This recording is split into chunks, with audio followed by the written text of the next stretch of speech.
नमस्ते, बालाजी हिंदी टैरो में मैं कृष्णा दास फिर से आ गई हूँ आप लोगों की स्वागत करने। मैं फिर से लेके आई हूँ एक जनरल लव रीडिंग लेके। लेकिन जो लोग नो कांटेक्ट या फिर सेपरेशन की सिचुएशन में हैं और जानना चाहते हैं आपकी पर्सन की करंट फीलिंग्स क्या हैं, वो क्या चाहते हैं और उनका एक्शन क्या रहेगा, तो ये रीडिंग आपके लिए होगी। जनरल है और जेंडर स्पेसिफिक भी नहीं है और एनर्जी वाइज वर्षा होते रहते हैं, इसका थोड़ा ख्याल रखिएगा। सनसाइन मूनसाइन किसी भी साइन से अगर आप टॉरस हो यानी वृषभ राशि हो तो ये रीडिंग आपके लिए होगी। इस रीडिंग को आप 30 जनवरी से लेके 5 फरवरी तक कभी भी देख सकते हो। जनरल होगी और जेंडर स्पेसिफिक भी नहीं है और एनर्जी वाइज वर्षा होते रहते हैं, इसका थोड़ा ख्याल रखिएगा। तो देख लेते हैं टॉरस यानी वृषभ राशि। पहले हम आपकी पर्सन की करंट फीलिंग्स को चेक करेंगे जिनके साथ आपका नो कांटेक्ट या फिर सेपरेशन चल रहा है।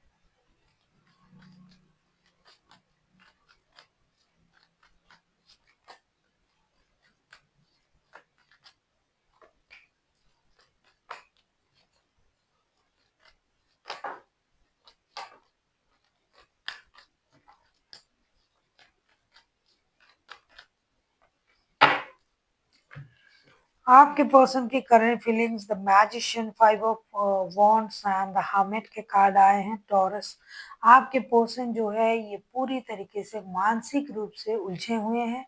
एक तो इनको पास्ट की लड़ाई झगड़े याद आ रहा है, दूसरा ये सैक्रिफाइसेस की एनर्जी में आना तो चाहते हैं लेकिन पास्ट की चीज़ों से ये परेशान है। रिश्ते में mind game, manipulation, mental conflict बहुत कुछ हुआ है, लड़ाई झगड़ा हुआ है। ये बहुत दिनों से आपके साथ रिश्ते में है और आपके सारी चीज़ों को ये जानते हैं, आपके सोच, आपके कारनामे ये सब जानते हैं, जिसकी वजह से ये इंसान एक बार अगर सोच भी ले कि रिश्ते में आ जाएंगे, दूसरे वक्त ये खुद को रोक रहे हैं। इनके दिमाग में तरह तरह की चीज़ें चल रहा है, ये स्टक है अभी अपनी सोच में, खुद को इन्होंने स्टक रखा है और अभी अपनी स्टेबिलिटी पर बहुत ज़्यादा फोकस है, उस पर ही काम कर रहे हैं। आप किसी वर्गों के साथ डील कर सकते हो। देख लेते हैं ये आपसे क्या चाहते हैं। टॉरस यानी वृषभ राशि, ये आपसे क्या चाहते हैं। अगर आपको रीडिंग अच्छी लगे चैनल को सब्सक्राइब कर दीजिएगा, लाइक शेयर एंड कमेंट करना ना भूलिए। पर्सनल रीडिंग चाहिए तो डिस्क्रिप्शन बॉक्स में डिटेल्स है।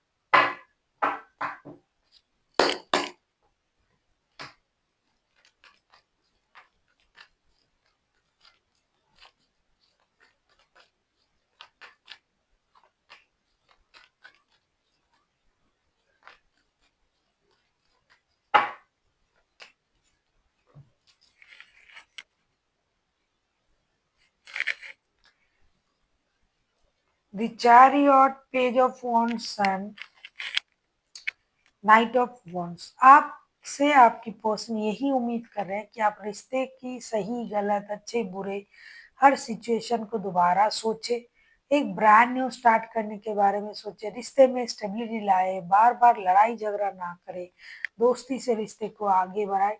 और जो भी रिश्ता आप लोगों में है ना, ये इन एंड आउट होने वाला अट्रैक्शन वाला, उसको एक स्टेबिलिटी की तौर पे देखें, अपनी एनर्जीज को बैलेंस करें, एक नए सोच के साथ नए शुरुआत करने के बारे में सोचे। चाहे वो दोस्ती ही हो लेकिन रिश्ते स्टेबल होने चाहिए।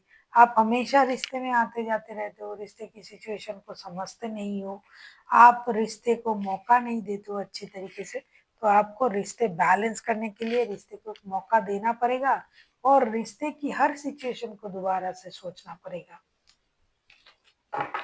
और एक दोस्ती भरी शुरुआत भी करनी पड़ेंगे।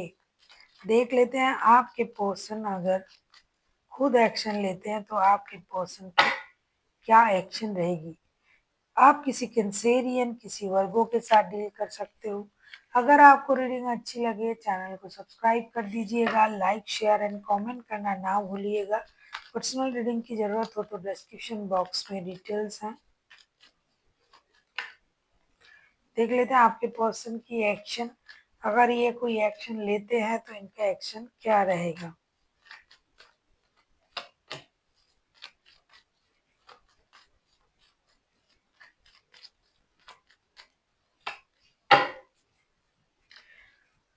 बॉटम ऑफ द डेक में आया है 7 ऑफ कप्स के कार्ड। ये पहले भी कंफ्यूजन में थे, मेंटल कन्फ्लिक्ट में थे, अभी भी आगे भी कंफ्यूजन में रहेंगे, लेकिन फिर भी king of cups, queen of wands and 6 of cups के साथ मैं ये बोल सकती हूँ ये अपनी इमोशन को कंट्रोल करते हुए भी आपको याद करेगा, कर भी रहा है, करेगा भी। और आगे ये अपनी इमोशन को बहुत ज़्यादा कंट्रोल शायद ना कर पाए और एक्शन ले ले, क्योंकि कुछ दिनों तक ये अपनी इमोशन को कंट्रोल करने की कोशिश करेंगे, आपको याद करके ही खुश रहने की कोशिश करेंगे। ऐसा बहुत दिनों तक शायद नहीं चलेगा और ये आगे चल के एक्शन जरूर ले लेंगे। बहुत याद आने के बाद ये खुद को रोक भी नहीं पाएंगे।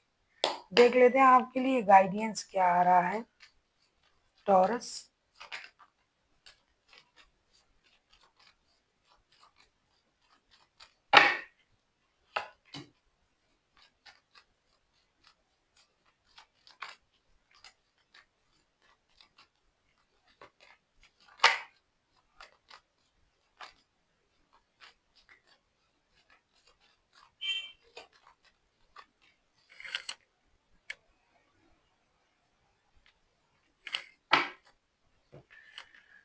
टॉरस आपसे ये कहा जा रहा है कि आप अपनी एनर्जीज को बैलेंस करें temperance, S of cups and the moon के साथ, और आप अपनी अंदर की जो ट्रॉमा है उससे बाहर आए, इमोशन को कंट्रोल करें, खुद में बैलेंस लाए, पास्ट की चीज़ों को पास्ट में ही रोक के रखे, स्टेबिलिटी के साथ बाहर आए, क्योंकि हो सकता है कि आप में बैलेंस कम है, स्टेबिलिटी कम है, आप स्टेबल सोच नहीं रख रहे हो सकता है पास्ट में किसी ने आपको धोखा दिया, कहीं से आपको कोई धोखे या परेशानी मिली, तो आप अभी भी उस सोच के साथ ही आगे बढ़ रहे हो, ये बिल्कुल भी सही नहीं है।